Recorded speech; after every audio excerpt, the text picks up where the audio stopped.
ঢাকা বিশ্ববিদ্যালয় কেন্দ্রীয় ছাত্র সংসদ ডাকসু নির্বাচনকে সামনে রেখে শিক্ষার্থীদের সঙ্গে কুশল বিনিময়ে ক্যাম্পাস জুড়ে সরব প্রার্থীরা। শনিবার দুপুরে অমর একুশে হলে কুশল বিনিময় করেন ছাত্রদল সমর্থিত ভিপি প্রার্থী আবিদুল ইসলাম খান। সার্বিক পরিস্থিতি নিয়ে সন্তোষ জানালেও বট আইডি দিয়ে প্রোপাগান্ডার কারণে মব তৈরির শঙ্কা তার। অনেক বট আইডি দিয়ে বিভিন্ন বক্তব্য কাট করে বিভিন্ন জায়গা থেকে নিয়ে প্রার্থীদের বিরুদ্ধে যেভাবে অপপ্রচারে লিপ্ত হচ্ছে, রাজনৈতিকভাবে মোকাবেলা করতে ব্যর্থ হয়ে এভাবে যদি চলতে থাকে লেভেল প্লেইং ফিল্ড ক্ষুণ্ণ অলরেডি হচ্ছে, সামনেও হতেই থাকবে।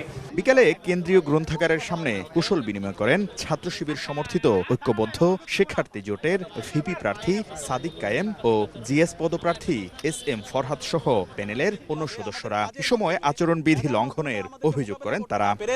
ক্রমাগত আমাদের বিরুদ্ধে প্রপাগান্ডা করছে, আমাদের বোনদের বিরুদ্ধে সাইবার বুলিং করছে। আমরা সবাইকে আহ্বান করছি, আসেন এই ধরনের কাদা ছড়ি আমরা বন্ধ করি। আমরা যারা প্রার্থীরা আছি, আমরা যদি এভাবে আচরণবিধি লঙ্ঘন করি তাহলে এর মাধ্যমে আমাদের নির্বাচনের যে উৎসবমুখর পরিবেশ তৈরি হয়েছে সেখানে একটা আচরণবিধি লঙ্ঘন হচ্ছে এবং এর মাধ্যমে শিক্ষার্থীরা এই ধরনের আচরণকে তারা পছন্দ করছে না। মধুর ক্যান্টিনে সংবাদ সম্মেলনে নির্বাচন নিয়ে শঙ্কা জানান ডাকসু ফর চেঞ্জ প্যানেলের ভিপি পদপ্রার্থী বেনিয়ামিন মোল্লা। কিছু সংকট জিয়ে রাখলাম, তোমরা এগুলো নিয়ে চিল্লাচিল্লি করবা, আন্দোলন করবা, মারামারি করবা, আর আমরা বলবো যে এই পরিস্থিতিতে ডাকসু নির্বাচন দেওয়া যাচ্ছে না, ডাকসু নির্বাচন কিছুদিন পিছিয়ে দিতে হবে, অথবা সংঘাত সহিংসতা শুরু হয়ে গেলে তাহলে ডাকসু নির্বাচন এখন এই মুহূর্তে সম্ভব না।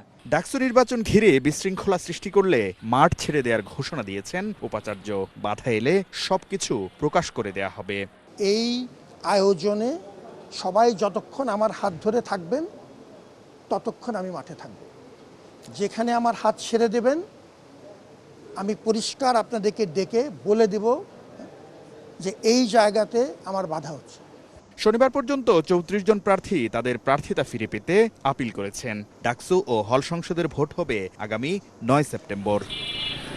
শাকির আহমেদ, সময় সংবাদ, ঢাকা।